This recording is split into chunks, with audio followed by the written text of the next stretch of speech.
இனி இப்படி தான் நிறைய மோடி தலை காட்ட முடியாத நிலை வரும். நீங்கள் பத்திரிகையாளர் சந்திப்பை நிராகரிச்சிருக்கலாம், இனிமேல் பாராளுமன்றத்திலையும் புறக்கணிச்சு வந்துருவீங்களா? இதுலேயுமே தலையிடாத தலை காட்ட முடியாத நிலையை மோடி ஏற்படுத்தி இருக்கிறார். இன்னைக்கு 10 வயசில் என்னை கடத்திட்டு போனாங்க. தினந்தோறும் கற்பழிக்கப்படக்கூடிய குழந்தைகளுடைய அந்த கூக்குரல் சத்தமும் அந்த அவல சத்தமும் கேட்டுக்கிட்டு இருந்தோம். இவங்கெல்லாம் சாவர வரைக்கும் இவங்கெல்லாம் ஜெயிலில் இருக்கணும் என்று அந்த பாதிக்கப்பட்டு உயிரோடு வந்திருக்கக்கூடிய அந்த பெண் சொல்வதையெல்லாம் பார்க்குறோங்க. இந்த மாதிரி ஆட்களோடு, இந்த மாதிரி கொடூரமான ஆட்களோடு தொடர்பில் இருந்த ஒரு உதாரணம் மட்டும் இப்போ வெளியே வந்திருக்கு. முழுசா வரல, இன்னும் முழுசா வர வேண்டி இருக்கு. சுதந்திர இந்திய வரலாற்றிலேயே நாம் யாரிடமிருந்து எண்ணெயை வாங்க வேண்டும் என்பதை ஒரு அமெரிக்க அதிபர் அறிவித்ததும், அந்த அறிவிக்கப்பட்ட அறிவிப்பை கேட்டு வாய்மூடி மௌனியாக இருந்த முதல் பிரதமர் நம்முடைய பிரதமர். இந்த கேள்விக்கெல்லாம் பதில் தான் எப்ஸ்டைன் ஃபைல்ஸ். இந்த கேள்விக்கெல்லாம் பதில் தான் ஜெனரல் நாரவாணியுடைய புக்கு. இந்த கேள்விக்கெல்லாம் பதில் தான். இது எல்லாத்துக்குமே ஒரு இன்டர்ரிலேஷன் இருக்கு. இஸ்ரேலுக்கும் இவர்களுக்குமான தொடர்பு என்ன? எப்ஸ்டைன் ஃபைல்ல என்ன சொல்லப்பட்டிருக்கு? இஸ்ரேலுக்கு ட்ரம்புக்காக ஆடினாரு. இதெல்லாம் உள்நாட்டு விவகாரம். நீங்க இதையெல்லாம் ராகுல் காந்தியை இழிவுபடுத்துவதன் மூலமா உங்களால டைவர்ட் பண்ண முடியும். வந்தே மாதரம் பத்தி 5 மணி நேரம் டிபேட் ஸ்டார்ட் பண்ணி உங்களால டைவர்ட் பண்ண முடியும். அமெரிக்காவில் வெளியான எப்ஸ்டைன் ஃபைல்ஸ் எப்படி டைவர்ட் பண்ண முடியும்? உங்களால டைவர்ட் பண்ண முடியாது. பிரச்சனை அங்கதானே. விஜய் ஆண்டனி படம் மாதிரி ஒண்ணு கிட்டத்தட்ட அதே மாதிரி இருக்கு இந்த கதை. இது எல்லா டீடைல் ஸ்டீவன் ஹாக்கின்ஸ் பத்தி வர வேண்டியது இல்ல. அரபு நாட்டு தலைவர்கள் என்னைக்குமே சப்ஜெக்ட்ல கிடையாது, யாருடைய பிரச்சனையும் கிடையாது. அவர்கள் புகைப்படம் அதை கொண்டு வெளியே வருது. இது எல்லாம் உண்மையால் மோடி மட்டும் பொய்யா? இதை அவரால் எதிர்கொள்ள முடியாது. ஏன் பதறீங்க? அப்ப அவர் சொல்லி நரேந்திர மோடியுடைய கேரக்டர், ராஜ்நாத் சிங்குடைய கேரக்டர், அஜித் தோவலுடைய கேரக்டர், ஜெய்சங்கருடைய கேரக்டர், நீங்க எல்லாம் எப்படிப்பட்ட கோழைகள் இதை வெளியே தெரிஞ்சிடும். லிபர்டி தமிழ் நேயர்களுக்கு வணக்கம். இன்றைய நேர்காணலில் நாம் சந்திக்க இருப்பவர் தமிழ்நாடு இளைஞர் காங்கிரஸ் பொதுச் செயலாளர் வழக்கறிஞர் அலீம் அல் புகாரி அவர்கள். வணக்கம் சார். வணக்கம். குடியரசுத் தலைவர் உரைக்கு நன்றி தெரிவிக்கும் தீர்மானம், அதற்கு நேற்று மோடி பதிலுரை கொடுக்கதா இருந்துச்சு. கடும் அமளி எதிர்க்கட்சிகள், குறிப்பாக அந்த அமெரிக்கா இந்தியா அந்த வர்த்தகம், அமெரிக்காவில் எப்படி எண்ணெய் வாங்குறீங்க, பாரம்பரியமாக ரஷ்யாட்ட எண்ணெய் வாங்குறத எதுக்கு விட்டீங்க, அந்த ஒப்பந்தம் குறித்தான வெளிப்படைத்தன்மை என்னன்னு சொல்லி கடுமையான கேள்வியை ராகுல் காந்தி கேட்டார். அவர் அந்த அவையில் அவரை பேச விடலை. அதனால் கடும் அமளி காரணமாக நேற்றும் அவைக்கு மோடி வரலை. அந்த காரணம் மட்டுமல்ல, ஜெஃப்ரி எப்ஸ்டீன் அவருடைய அந்த கோப்புகள்லேயும் மோடியுடைய பெயர் இருக்குன்னு சொல்லி அதுவும் ஒரு சர்ச்சை. அவர் இல்லாமலே, மோடியுடைய பதிலுரை இல்லாமலே குடியரசுத் தலைவர் தீர்மானத்தை நிறைவேற்றுறாங்க. இன்றைக்கு மாநிலங்களவையில் பிரதமர் மோடி அவர்கள் பேச போகிறாரு. இந்த விவாதங்களை எப்படி பார்க்குறீங்க? அதாவது பாஜக ஆட்சியில் முதல் முறையாக மோடியுடைய பதிலுரை இல்லாமலே ஒரு தீர்மானம் நிறைவேறிருக்கு. இந்த விவகாரங்களை நீங்கள் எப்படி பார்க்குறீங்க? இனி இப்படி தான் நிறைய மோடி தலை காட்ட முடியாத நிலை வரும். மக்கள் மன்றத்தை நீங்கள் பத்திரிகையாளர் சந்திப்பை நிராகரிச்சிருக்கலாம், இனிமேல் பாராளுமன்றத்திலையும் புறக்கணிச்சுட்டு வந்துடுவீங்களா? இதுலேயுமே தலையிடாத தலை காட்ட முடியாத நிலையை மோடி ஏற்படுத்தி இருக்கிறார். நேற்று தலைவர் ராகுல் காந்தி பேசுகிறப்ப யூ ஹேவ் பின் அலோட் அப்படிங்கிறார் ஸ்பீக்கர். உங்களுக்கு நான் அலோவ் பண்ணது அப்போ வெறி ஆயிட்டார் தலைவர் ராகுல் காந்தி. நீங்கள் அலோவ் பண்ணி நான் பேசுகிறது கிடையாது, நான் இந்த நாட்டினுடைய எதிர்க்கட்சி தலைவர் நான் அப்படின்னு. அப்போ இதையெல்லாம் தேசமும் தேசத்து இளைஞர்களும் பார்க்குறாங்க. எவ்வளவு அக்ரஸிவாக இந்த மண்ணின் மீதும் இந்த மண்ணில் தான் வகிக்கிற பதவியின் மீதும் பொறுப்புள்ள ஒரு எதிர்க்கட்சி தலைவர். நீங்கள் அவரை தான் என்னென்னவோ சொன்னீங்க. அஃபிஷியலாக அவர் ஒரு வெளிநாடு போகிறத கூட தப்பாக பேசணும். நீங்கள் என்ன மூஞ்சை வச்சுக்கிட்டு இருக்க போகிறீங்க? இப்போ அஃபிஷியலாக தன்னுடைய சொந்த மக மாதிரி தன்னுடைய தங்கச்சி புள்ள தோளில் கை போட்டால் அதை இழிவாக பேசின நீங்கள் இன்றைக்கி 10 வயசில் என்னை கடத்திட்டு போனாங்க. 17 வருஷம் நான் அந்த வெர்ஜின் ஐலாண்ட்ஸ் அந்த பக்கத்தில் உள்ள அந்த தீவு 77 ஏக்கர் தீவில் என்னை போட்டு வச்சாங்க. தினந்தோறும் கற்பழிக்கப்படக்கூடிய குழந்தைகளுடைய அந்த கூக்குரல் சத்தமும் அந்த அவல சத்தமும் கேட்டுக்கிட்டு இருந்தோம். இவங்கெல்லாம் சாவர வரைக்கும் இவங்கெல்லாம் ஜெயிலில் இருக்கணும் என்று அந்த சர்வைவர் பாதிக்கப்பட்டு உயிரோடு வந்திருக்கக்கூடிய அந்த பெண் சொல்வதையெல்லாம் பார்க்குறோமே. இந்த மாதிரி ஆட்களோடு, இந்த மாதிரி கொடூரமான ஆட்களோடு தொடர்பில் இருந்த ஒரு உதாரணம் மட்டும் இப்போ வெளியே வந்திருக்கு. முழுசாக வரல, இன்னும் முழுசாக வர வேண்டி இருக்கு. இதுவே பெரும் சட்ட போராட்டம். இது இவங்களது ஒரு பெரிய சிண்டிகேட். இவனுங்க எல்லாருமே இந்த ஃபேசிஸ்ட் குரூப் எல்லாருமே ஒரு சிண்டிகேட். அவங்க எல்லாரும் இந்தியாவுடைய வரலாற்றிலேயே, சுதந்திர இந்தியாவுடைய வரலாற்றிலேயே ஒரு முதல்வர் இஸ்ரேலுக்கு போனார் அப்படின்னு சொன்னால் அது நரேந்திர மோடி. சுதந்திர இந்தியாவின் வரலாற்றிலேயே ஓப்பன் டோர் மீட்டிங் தான் இஸ்ரேலில் இது வரைக்கும் பிரதமர் கலந்துருக்கிறாங்க. ஒரு க்ளோஸ் டோர் மீட்டிங்கில் ஒரு பிரதமர் கலந்து கொண்டார் என்று சொன்னால் அது நரேந்திர மோடி. சுதந்திர இந்தியாவின் வரலாற்றிலேயே இஸ்ரேலுக்கு ஆதரவாக ட்வீட் போட்டார், தன்னுடைய கருத்தை வெளிப்படையாக ஒரு பிரதமர் தெரிவித்தார் அப்படின்னா அந்த பிளாஸ்ட் ராக்கெட்டில் இது நடந்தப்ப நரேந்திர மோடி. சுதந்திர இந்தியாவின் வரலாற்றிலேயே அவர் backbones are straight, those who are there 10,000 miles away.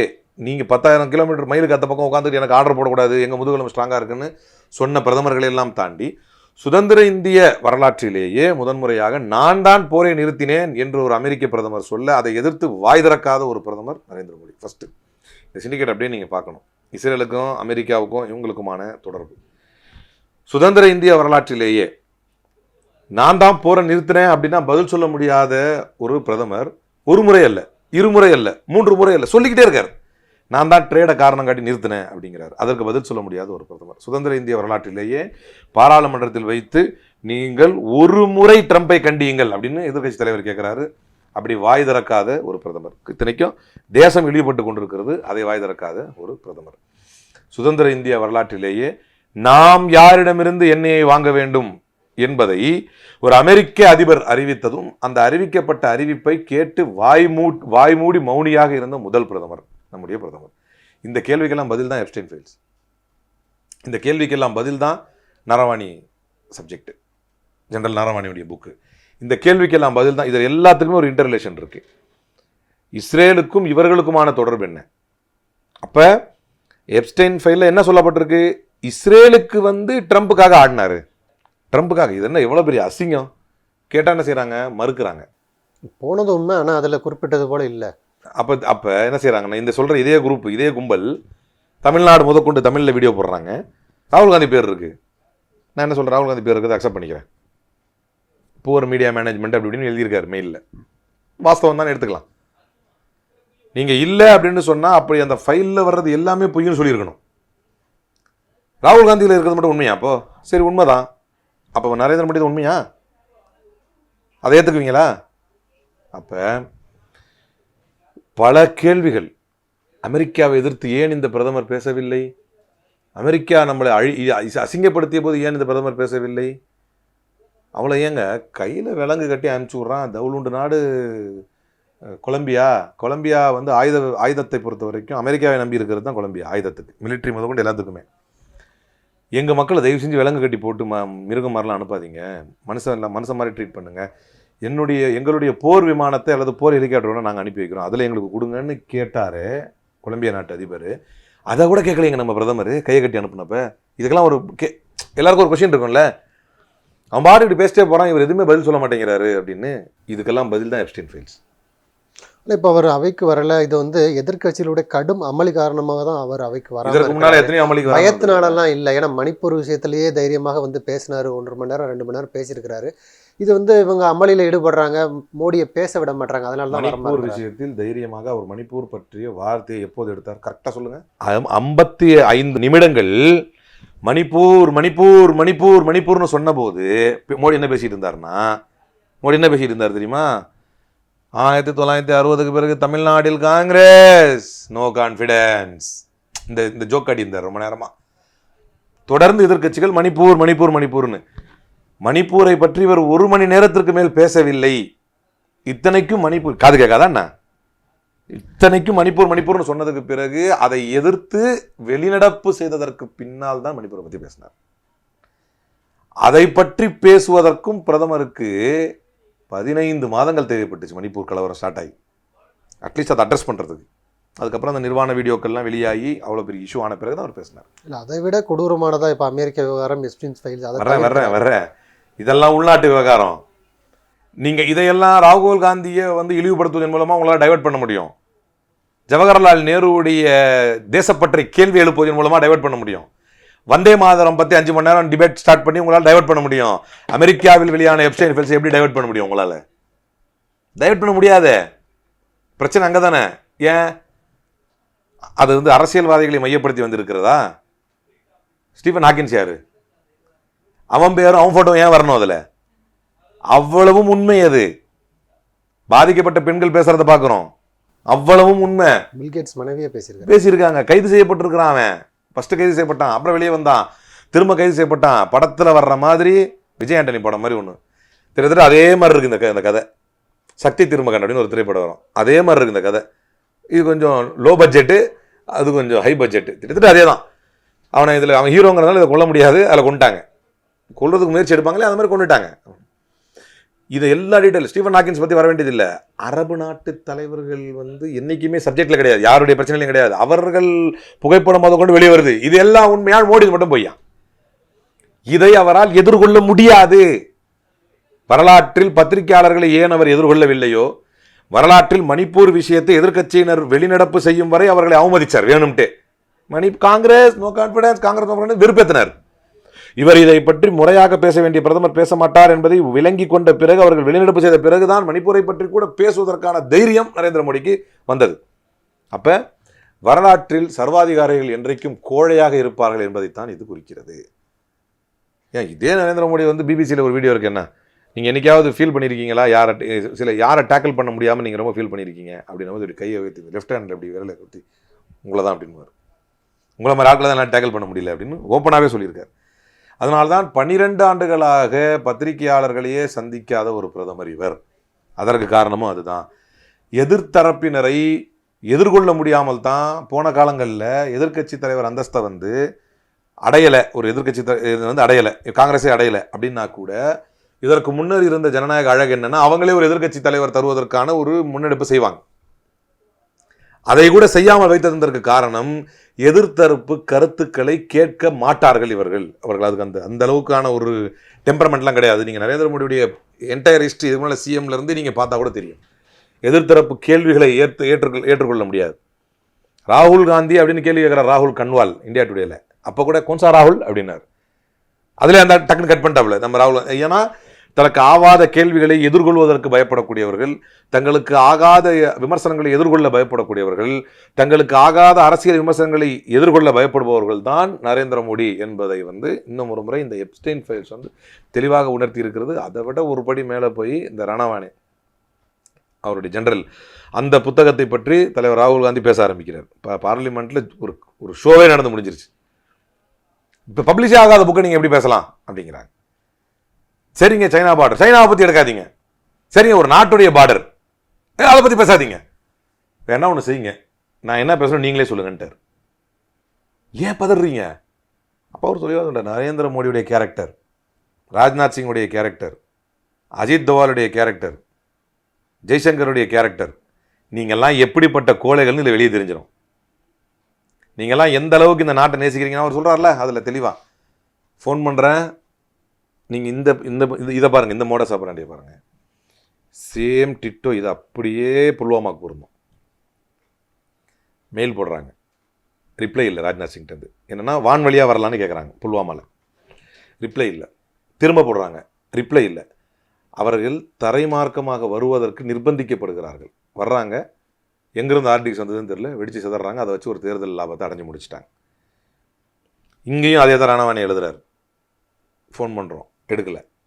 Rajnath Singh reply பண்ணல, ஜெய்சங்கர் ரிப்ளை பண்ணல, அஜித் தோவால் ரிப்ளை பண்ணல. லாஸ்ட்டாக நரேந்திர மோடி ஜோபி உச்சித் ஹே கரோ அப்படிங்கிறார். எப்போ? அவர்கள் நெருங்கி வந்ததற்கு பின்னால்.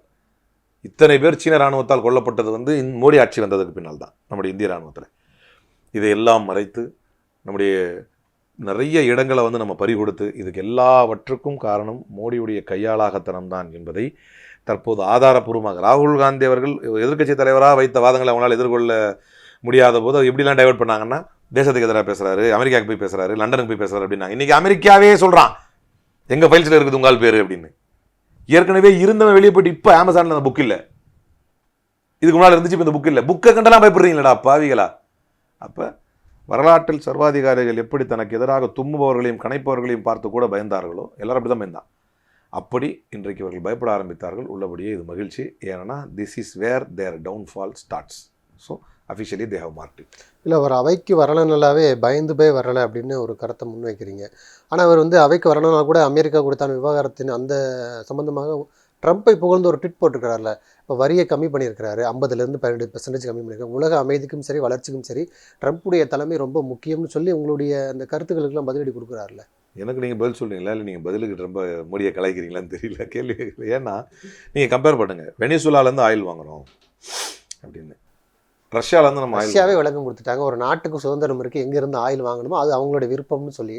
திரும்ப சொல்லுங்க அந்த கேள்வி. ஒரு நாட்டுக்கு ஒரு நாடு எந்த இடத்துல ஆயில் வாங்குற முடிவு பண்ணுதோ அது அந்த. அதுதான் நானும் சொல்கிறேன், அவன் ஏன் முடிவு பண்ணுறான் அமெரிக்கா? நான் யார்கிட்ட வாங்கணும்னு நான் தானங்க முடிவு பண்ணணும். ரஷ்யாவுக்கு தெரிஞ்ச அறிவு கூட இவங்களுக்கு இல்லையே.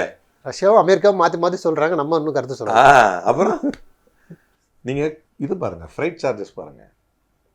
நீங்கள் கடல் வழியாக வர்றப்ப நமக்கு ரஷ்யாவிலேருந்து வர்றது ஈஸி, வெனிசுலாவிலேருந்து வர்றது தூரம். ஸோ ஆட்டோமேட்டிக்காக ஃப்ரைட் சார்ஜஸ் அதிகம் இது வர்றதுனால. அதே போல் நீங்கள் கரன்சி கணக்கு பார்த்தீங்கன்னு வைங்க, இங்கே ருப்பி திர்ஹம்ஸ் கணக்கு போட்டுக்கலாம். ஆனால் அதுவே அங்கே போனால் டாலர் டிபெண்ட்.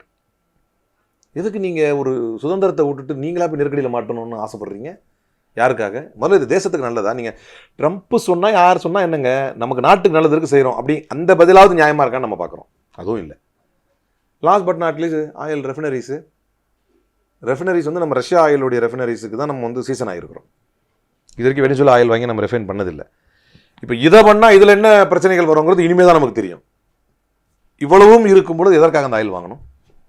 இல்லை, அதுவும் ஒரு கேள்வி இருக்குல்ல. இதற்கு முன்பு போர், பல்வேறு நடவடிக்கை, வரியெல்லாம் அந்த அளவுக்கு உயர்த்தினாங்க. அப்போது கூட அடிபணியாத மோடி இப்போ சடனாக உடனடியாக ஆயில் வாங்க ஒத்துக்கிட்டாரு. அதெல்லாம் எப்படி பார்க்குறது? 1000 தான் வந்தாலும் இதில் இப்போ நல்லா ஒன்று புரிஞ்சுங்க, ட்ரம்ப்புக்கு வராததான் இவர் வரப்போதும் ஒரு கொஷின் வரும். அவன் மானம் கேட்டவன். இன்னொன்று, இனிமேல் ட்ரம்ப் வரப்போகிறது இல்லை. தயவு செஞ்சு நல்லா புரிஞ்சுக்கணும். அந்த நாட்டு அமெரிக்காவில் 2 முறை தான், 2வது முறை. இனிமேல் ஜென்மத்துக்கும் இது லாஸ்ட்டு ட்ரம்ப்புக்கு. இனி என்ன அசிங்கம் வந்தாலும் அந்த கவலைப்பட போகிறதில்லை. இன்னொன்று, அந்த வந்து பியூர் கார்பரேட், பெரிய தொழிலதிபராக இருந்து அரசியலுக்கு வந்து இந்த ஆசையும் நிறைவேற்றிக்கிட்டாப்புல அதிபராகவும் இருந்து. ஸோ 1ஆம் நம்பர் மானம் கட்டுவேன் ட்ரம்பை பொறுத்த வரைக்கும். இங்கே அதே மாதிரி மானம் கட்டு மோடியால் இருக்க முடியுமா? ஆல்ரெடி முக்கால்வாசி போயிருச்சிங்க. இனிமேல் முழுசாக தான் நினைக்கணும் மோடி. இதுவும் மீண்டும் நாமே இங்கே இருக்க வேண்டும் என்கிற ஆசை இருக்குல்ல, அது ட்ரம்பால் முடியாது. அங்கே உள்ள சட்டம் அதுக்கு இடம் கொடுக்காது. கடந்த முறை அதுக்கு முயற்சியெல்லாம் எடுத்தாப்புல, வண்டியெல்லாம் அவங்க ஆதரவாளர் வெள்ளை மாளிகைலாம் உள்ளே பூந்து பெரிய பிரச்சனைலாம் பண்ணாங்க. ஆனால் செல்ஃப் எடுக்கலை. இப்போ அடுத்த முறை ட்ரம்ப் இறக்கும்போது தான் அடுத்த என்ன நடக்க போகுதுன்னு தெரியும், திரும்ப அவர் ஆட்சி விட்டு போகிறப்ப. அப்போ அவங்களுக்கு அந்த 2வது முறைக்கு பேர் கிடையாது. ஆனால் நரேந்திர மோடிக்கு இந்த இமேஜ் வேணும். அவனுக்கு இப்போதோடு இருந்தாலும் போனால் அதை பற்றி கவலை கிடையாது. ஆனால் நரேந்திர மோடிக்கு தொடர்ந்து அந்த இமேஜை தக்க வைத்துக்க வேண்டிய கட்டாயம் இருக்கிறது. அதற்காகத்தான் இவ்வளவு தூரம் ட்ரம்போடு பணிந்து செல்கிறார். நெருக்கடி நேரங்களில் பேசாததை கூட, நெருக்கடியில் கூட இன்னும் பெருசாக பண்ணிட்டாங்க. தோவால் போய் கெஞ்சிக்கிட்டு இருந்தார் அஜித் தோவால். இவர் பேசிட்டு வந்தார். அஜித் தோவால் போயிட்டு, அண்ணே அப்படிலாம் நீங்கள் தப்பாக எடுத்துக்காதீங்க, நம்மளாம் உங்களோட சுமூகமாக இருக்கிறோம், உங்கள் மேலே ரொம்ப பிடிக்கும் எங்களுக்கு நரேந்திர மோடிக்குன்னு இவர் புட்டின் கூட பேசினதெல்லாம் வந்துச்சுல வெளியே. எனவே ஒரு இந்தியாவிற்கென்று ஒரு தனித்துவமும், உலக நாடுகள் எல்லாருக்கும் ஒரு பிரச்சனை இருக்கும். ஏன் நம்ம பாகிஸ்தானுக்கு கூட பெரிய மரியாதை கிடையாது உலக நாடுகள், ஆனால் இந்தியாவுக்குன்னு ஒரு தனியாக மரியாதை இருந்துச்சு.